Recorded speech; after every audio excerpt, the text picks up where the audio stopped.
सर्दी की गहराई पूरे शहर को अपनी चादर में लपेट चुकी थी। हवाओं की सिरहन और घने कोहरे से ने पूरे वातावरण को रहस्यमयी बना दिया था। यह दिसंबर की एक ठंडी रात थी, जब सुनीता आंटी अपने पुराने से घर में अकेले जाग रही थी। उनका भतीजा मनोज अपने कमरे में पढ़ाई कर रहा था। वह अगले महीने होने वाली मेडिकल परीक्षा की तैयारी में लगा हुआ था। सुनीता आंटी की उम्र करीब 50 साल की थी और दिखने में दूध की तरह, लेकिन उसके चेहरे पर हमेशा एक खास नूर झलकता था। उनका पति कई साल पहले गुजर चुका था और उनके अपने बच्चे नहीं थे, लेकिन मनोज, जो उनके देवर का बेटा था, उनकी पूरी दुनिया था।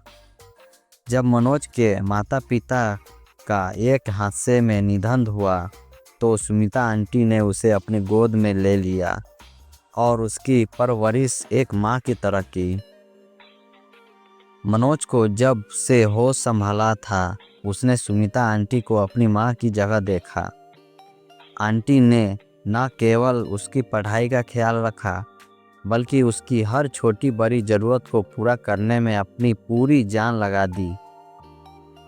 उस रात जब घड़ी में 12 बज चुकी थी, तो सुनीता आंटी ने सोचा कि मनोज ने शायद रात का खाना भी ठीक से नहीं खाया होगा। वह रसोई में गई और दूध गर्म करना शुरू किया। उसकी आंखों में ममता और चेहरे पर एक शांत मुस्कान थी। दूध में हल्दी, केसर और थोड़ी चीनी मिलाते हुए उन्होंने सोचा, मनोज को यह पीकर थोड़ी ताकत मिलेगी। दूध का प्याला लेकर वह धीरे धीरे मनोज के कमरे की ओर बढ़ी। उन्होंने दरवाज़ा खोला और देखा कि मनोज सिर झुकाए किताबों में डूबा हुआ था। उसकी आंखें लाल हो चुकी थी और उसके चेहरे पर थकान साफ दिख रही थी। मनोज बेटा, सुनीता आंटी ने धीमे स्वर में कहा। मनोज ने चौंक कर सिर उठाया। आंटी, आप इतनी रात को? क्या हुआ? सुनीता आंटी मुस्कुराते हुए बोली, तुम्हारे लिए दूध लाई हूँ।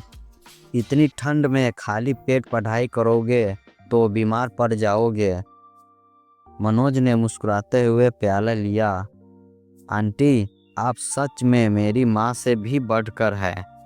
आप हमेशा मेरा इतना ख्याल रखती है। सुनीता आंटी ने प्यार से उसकी पीठ सहलाई। तुम मेरी दुनिया हो बेटा। तुम्हें ऊंचाइयों तक पहुँचते देखना ही मेरी ज़िंदगी का सपना है। बस मेहनत करते रहो और अपना ख्याल रखो। अगले कुछ हफ्ते बेहद चुनौतीपूर्ण थे। मनोज ने दिन रात मेहनत की। वह कभी कभी थकान से हार मानने को होता, लेकिन हर बार सुनीता आंटी की प्रेरणा उसे उठने का हौसला देती। वह उसकी हर ज़रूरत का ध्यान रखती, कभी गरम खाना, कभी चाय और कभी बस 2 मीठे शब्द जो उसकी थकान मिटा देते हैं। आखिरकार परीक्षा का दिन आया। मनोज परीक्षा देकर आया तो सुनीता आंटी ने उसे कसकर गले लगा लिया। उन्होंने कहा, मुझे यकीन है तुमने अच्छा किया होगा। भगवान पर भरोसा रखो। कुछ हफ्तों बाद परिणाम आया। मनोज ने पूरे राज्य में टॉप किया था। यह खबर सुनकर सुनीता आंटी की आंखों से खुशी के आंसू बहने लगे। उन्होंने भगवान को धन्यवाद दिया और मनोज को गले लगाते हुए कहा, मुझे तुम पर गर्व है बेटा। तुमने मेरे सपने को सच कर दिया। मनोज ने मेडिकल की पढ़ाई पूरी की और एक मशहूर डॉक्टर बन गया।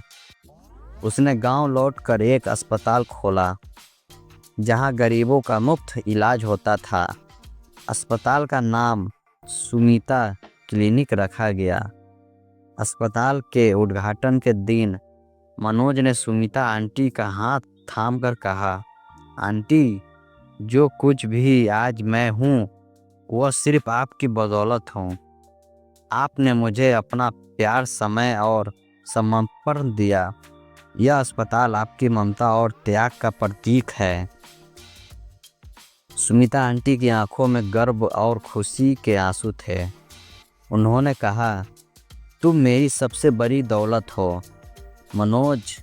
मेरा जीवन तुम्हारे साथ ही पूरा हुआ है। कभी कभी सच्चे रिश्ते खून के नहीं, दिल के होते हैं। सुमिता और मनोज का रिश्ता ममता, प्यार और त्याग की गहराई को दर्शाता है। उनकी कहानी हमें सिखाती है कि दर्द रातों की ठंडक को ममता और प्यार की गर्माहट से पिघलाया जा सकता है।